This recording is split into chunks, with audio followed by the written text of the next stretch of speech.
Hello everyone, here we are a new video on ISC poem John Brown. I hope all of you are doing well and following the government norms during this lockdown situation. In this video, today we are going to talk about the ISC poem John Brown. Now, as far as the poem is concerned, the genre in which this poem it falls, which is called as a ballad. Ultimately, this poem is written by the Nobel laureate Bob Dylan, and actually it is an anti-war lyric as well as it is a ballad a song which tells you a story. Now, first of all, the anti-war poem. In order to understand the anti-war poem, first of all, we need to understand an ancient form of poetry which is known as epics.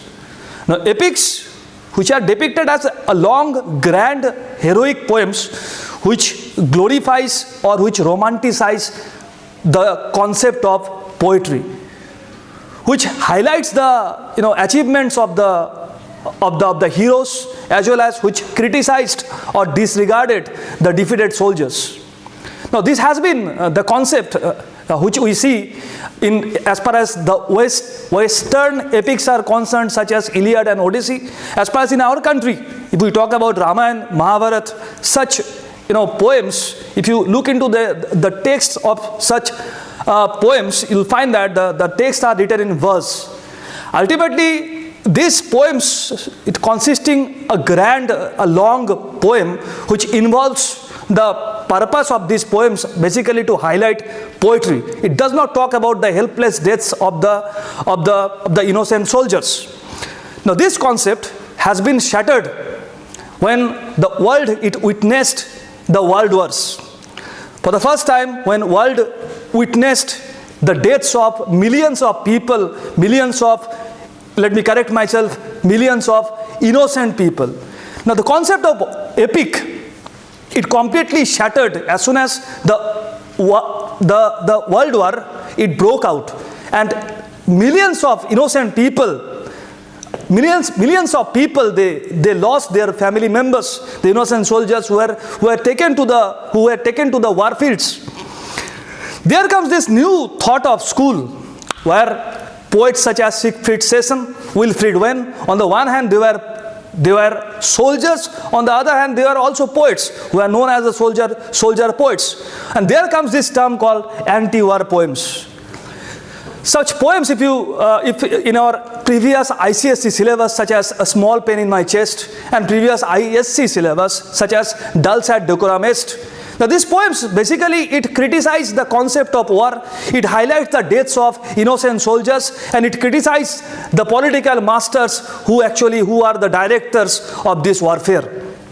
Now, John Brown, in this particular poem, it talks about a young American soldier, John Brown, who is sent to the Vietnam War. Now, during American and Vietnam War, he had been sent to a foreign shore. This poem is a journey from illusion to disillusionment, something imagination to the reality.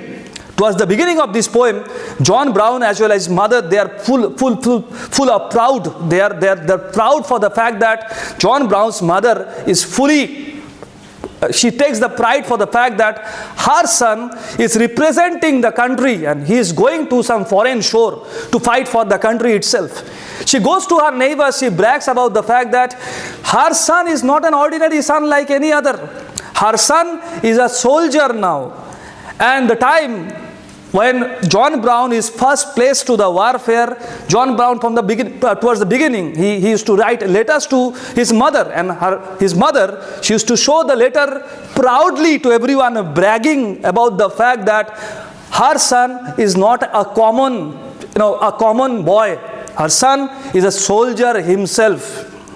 Now, finally, few days are passed, but suddenly the numbers of letters it starts decreasing, and finally after 6 months John Brown's mother, she receives a letter. Only one note was there, one sentence was there in that very letter. The wordings of the letter is something like that: go to the station, you'll find your son coming back from the station. Once again John Brown's mother was Delighted, she went to the neighbors bragging and showing the letter. See, my son is coming back with all the medals which they planned that they will hang. When John Brown will return with the medals, they all will hang and showcase it to the people in their drawing room. Now ultimately the time came when John Brown was about to come back from the war. Now situation something like that. John Brown's mother was sitting back at home having an illusion, having an imaginative concept about the war. On the other hand, it is John Brown who was actually physically present over there in the war field, who was witnessing the realities of the war. Now this is the time when John Brown comes back from the war field. Here comes the clash between illusion and disillusionment. At the beginning I said this poem is all about a journey from illusion to disillusionment. Your imagination when you face the reality. So the time when the train comes, John Brown's mother, she reaches to the platform, but she couldn't find her son. When the crowd they passed, John Brown's mother's face was shocked when she sees her son, the son who was looking handsome, tall, high in the uniform when first John Brown was about to go to the war field. But a completely different concept, completely a different picture that we come across, a completely different picture in terms of his physical attire, how it completely changed. Now, let me talk about the changes or the transformation that takes place in John Brown. That is actually in two levels. First of all, there has been transformation or there have been changes in John Brown in the physical level. So first of all, when John Brown returns from the war field, he lost his one eye. He was holding a metal brace. He was unable to stand in his feet. His arm was blown off. His face was all shot off. Now these are some changes or some transformations in the physical level. But this was not only enough. There was also changes in the mental as well as psychological level as John Brown. First he starts speaking when he gives the account of the horrors and the realities of the war. So John Brown first, there's a line that I have quoted from the poem where he says that I'm trying to kill somebody or I'm trying. So first he says that basically this is the war field where he was about to reach, and before he went to the war field he thought that was the greatest place on this earth where he can actually go. But ultimately John Brown says that when he actually goes to the war field, he starts questioning himself that whether actually this is the place where he wanted to come, or what is the purpose that he's actually accomplishing after coming to this war field. Either he's trying to kill someone or he is trying to save his own life.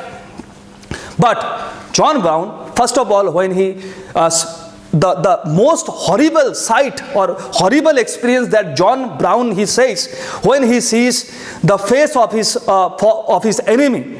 So basically in the epics, in the great epics where enemies have been disregarded, they have been criticized, and they have been compared as monsters, demons or something like that. Now John Brown, before he went to the war field, he too had the similar concept. He too thought that enemies are also like monsters or demons, or they look something else or something different from the human beings. But the greatest setback that John Brown receives when he sees the face of his enemy, and he says that, in his words, he says that the enemies who looks same like him, he too have got two eyes, he too have got 2 ears, mouth, face, are like a human being, same as John Brown. So that was the most horrible sight or most horrible experience in John Brown. So first of all, John Brown, not only he lost his physicality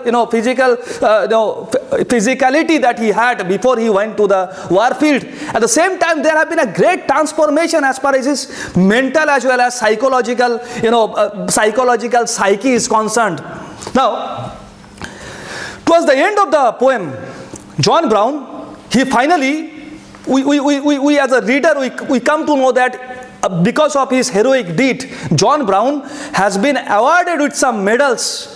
But now this question is up to you or up to the readers, that whether that one particular medal will justify the kind of loss that John Brown has faced. His normal life has been shattered. There have been a great impact in his psychological part as well. So finally he drops the medal. Finally he drops the medal in the hands of his mother, and finally he walks out silently from the platform. So now this poem, it leaves us with a number of questions, that whether when John Brown calls himself to be a puppet, he is just like a puppet, and ultimately the political leaders who engage the puppets into a play. So ultimately the real directors of a war, that are the political masters, and a soldier who are nothing better than a puppet. Now this correlates with another poem in ISC syllabus, if you remember, Dover Witch. Now the last three lines of the poem, which says that, now we are here on a darkling plain, swept by confused alarms of passion and flight, where ignorant armies clash by night. So armies or the soldiers, they have always have been compared to be ignorant. They are ignorant of the reality. They are the helpless puppets in the hands of the political